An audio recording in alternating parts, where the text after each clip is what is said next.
Christian ଲୋକମାନଙ୍କୁ ପିଟୁଥିବା ମାରୁଥିବା ବ୍ୟକ୍ତି ବର୍ତ୍ତମାନ ଯୀଶୁଙ୍କୁ ବିଶ୍ୱାସ କରୁଛି।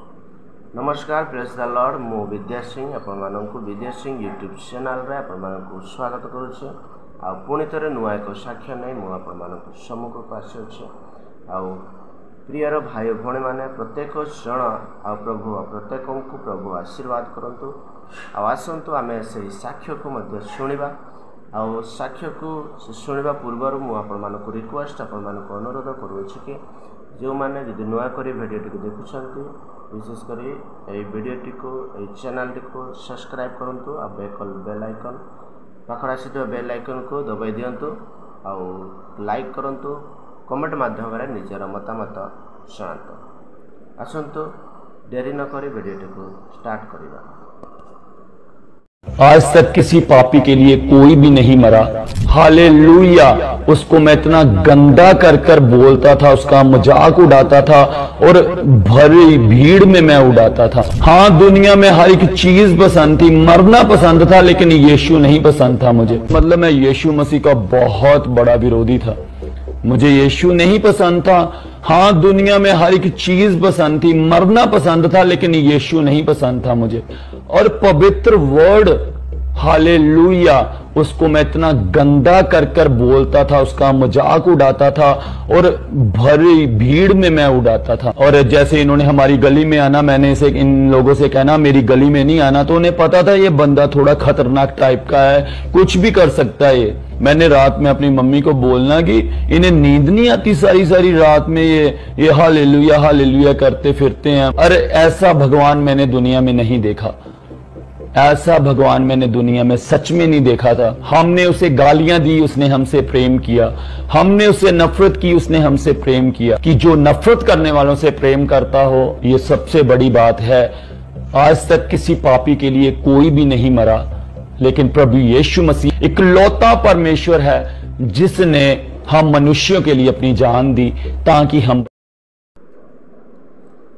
आपण माने साक्ष्य को सुनिले से कि से ख्रीस्टियन लोक मानक अनेक ताड़ना करुला, अनेक पिटुला, मारुला।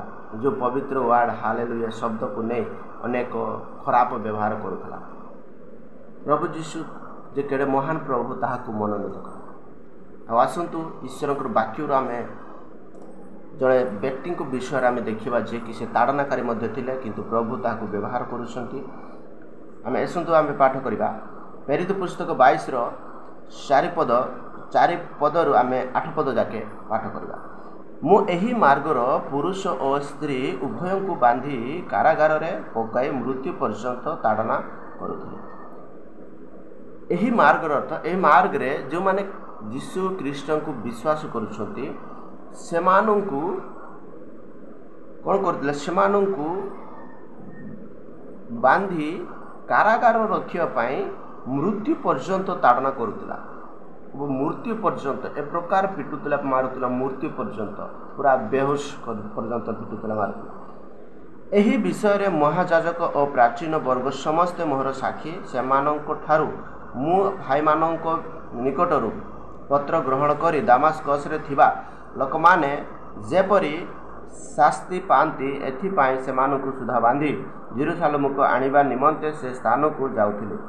किंतु मु जाऊ जाऊ दामास्कस निकटवर्ती हुए प्राय मध्याह्न समय रे अकस्मात मोहर चारिआडे आकाशरू महा आलोक चमकी उठिला।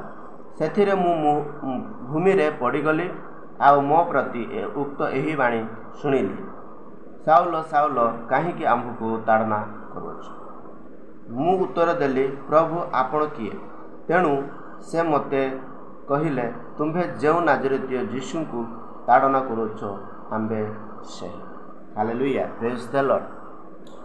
ए प्रकार ताड़ना करुतिला जो स्थान रे दामास्कस गाँ रे जो मारे विश्वासी माने आराधना प्रार्थना करुथिले, सेमानंको पिटिबा मारिबा पई से साउल गला समय से रास्ता रे अकस्मात आकाशरू आलोकमय होई गला। आ से आलोक देखी साउल तळे पड़ीगला। तले पड़ीगला परे से कहउछंती, सेथिरे मु भूमि रे पड़ीगली आ मो प्रति उक्त एही बाणी शुणिले, साउल साउल काहींकि आमको ताड़ना कर। ईश्वर जीशु ख्रीष्ट ताकू कहूँ साउल साउल कहीं आमको ताड़ना कर से साउल मध्य कहूँ आपण किए प्रभु आपण किए तुम्बे जहाँ को ताड़ना करूँ आम्बे से ही नाजरितीय जीशु हालेलुया प्रेज द लॉर्ड से ताड़ना करुला किंतु प्रभु जीशु तांको मनोनीत कर किंतु वर्तमान समय जिते जन ताड़ना कर प्रत्येक को प्रभु जीशु मनोनीत कर प्रत्येक को मन प्रभु जीशु तांको आड़ को टाणी आड़ तांको आकर्षण कर कारण से सत्य ईश्वर जेति ताड़ना करेंगे लोक मैंने जगत देश से क्रिश्चियनिटी बढ़ हालेलुया आ जो पवित्र वार्ड जो माने खराब व्यवहार कर हालेलुया शब्द जो हालेलुया पवित्र वार्ड ताकू केबे खराब व्यवहार कर जो माने खराब व्यवहार करेंगे से प्रभु मनोनीत करेंगे से प्रभु आकर्षण करेंगे कहाँ जो भाई व्यक्ति जे ताड़ना करुले जीशु को ना शुणिले से रागुला किंतु प्रभु ताको मनोनीत कर हालेलुया प्रेज द लॉर्ड प्रभु वाक्य द्वारा प्रत्येक को आशीर्वाद करते आमेन।